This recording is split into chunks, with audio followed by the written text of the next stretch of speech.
Hello, YouTube. This is Luis back for week 7 of topics in advanced computer science. This week's topic is AI agents, but more specifically about how to create an AI agent. Uh, for the resources for this week, there are two videos that I used when creating this presentation or this discussion. However, we will only be looking at one, which is What is an AI Agent by the YouTube channel Code Basics. Um, as I feel it explains the concepts on a more fundamental level, easier to understand for everyone. Uh, and I feel like this would be the most beneficial for the purposes of educating on AI agents. The other video uses code to demonstrate how to develop an AI agent. However, I feel this would require a more sophisticated understanding of how to even program.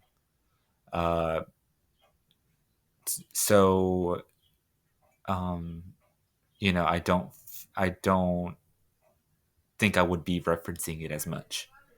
Uh, I will be talking about the process of creating one though, but not to that extent. But I will leave the name here for you guys, just for future reference. So I guess we can start with the root question, which is what is an AI agent? And how is it any different from what we've been talking about for the past few weeks? Well, when we talk about an AI agent, we're talking about an AI system that can essentially think for itself. It's an autonomous learning model that, in many ways, has a greater capability than your typical traditional AI system. What do I mean by this? Well, it is able to interact with its environment, um, meaning, aside from a user's query, it can take factors into account, such as the time, a location, or even the weather, and implement those into its task completion or answer, essentially adapting to changes in real time. Not only that, but it has access to tools to further its process. Uh, and we actually talked about this last week, where tools such as using code and uh, searching on the web are able to help the AI to complete tasks in a way it wouldn't be able to otherwise. Uh, and the video actually talks about this additional tool that we weren't able to talk about last week. That being this middle one, the use of a database, right? So it can essentially store information that it gained in the past to build on top of. Uh, so information given to it by the user, or that it gained from a previous web search query. Uh, and finally, it can learn from past experiences, um, and use past answers to evolve or adapt. And this isn't necessarily something it goes into with previously established code. Uh, it's learning. It's thinking for itself. So you might have instances where a past query or a past answer follows a similar timeline or process, and it can use that to more efficiently complete future queries.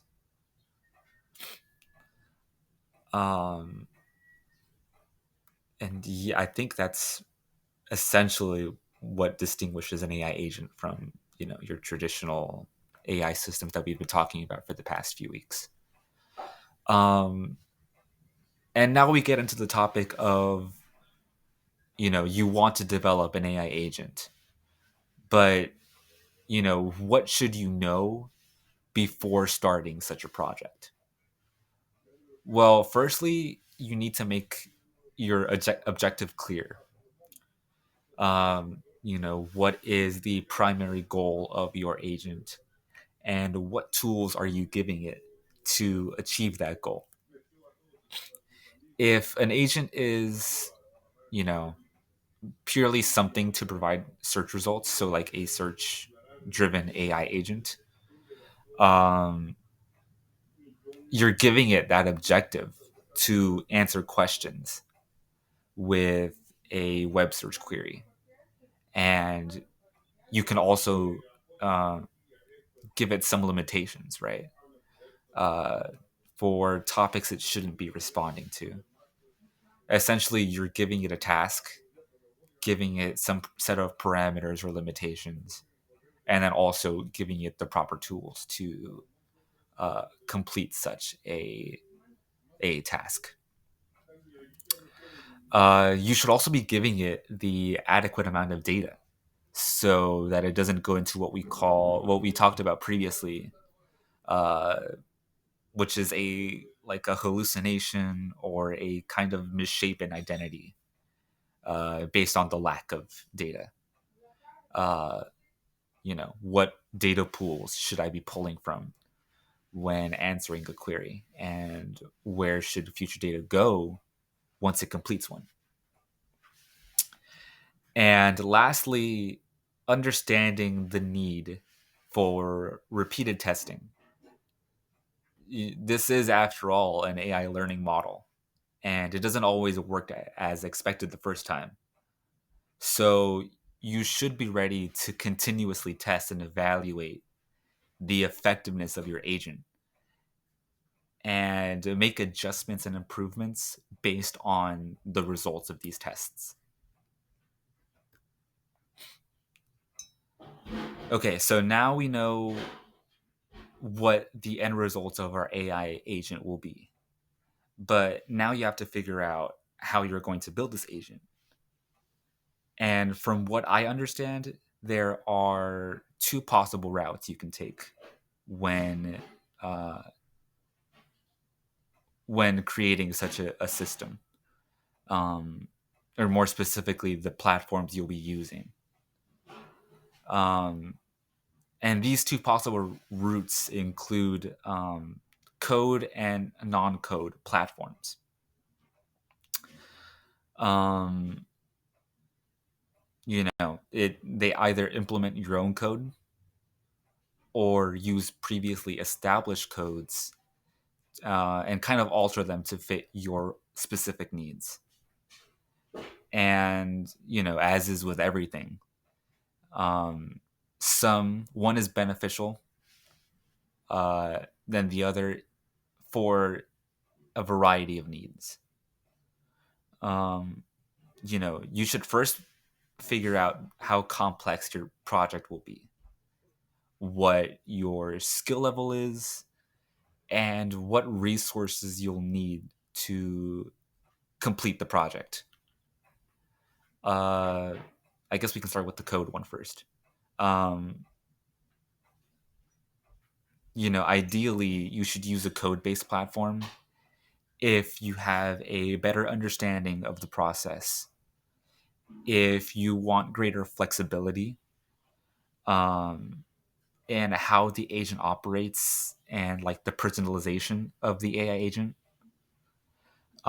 and if you want the platform, or if you want better control of the agent through the platform. And as for no code, it, it's most beneficial for those who, you know, don't have uh, as as as much of an understanding for the process. Um, because it offers a simpler learning curve. is more cost effective and allows for quicker experimentation without investing so much time in the coding aspect of the creation process. Now, I was going to showcase my own AI agent, but I kind of overestimated my capabilities. I tried to use a code-based platform to implement my own kind of code. However, I was having issues, firstly, even starting the project, but also I just can't even access it anymore. And I had to, ask some classmates for help, but we couldn't really figure it out. So unfortunately, I am presenting this pretty empty-handed. However, I thought, it would be beneficial to kind of go over this process with you guys, to kind of guide in how you should start looking at creating an AI agent, understanding what they are, understanding what they provide in terms of you know solution processes, and understanding neural networks as a whole, and what goes into kind of thinking about how to uh, go about creating an AI agent. Yeah, and so I hope this presentation was helpful, and I will see you guys next week. Bye bye.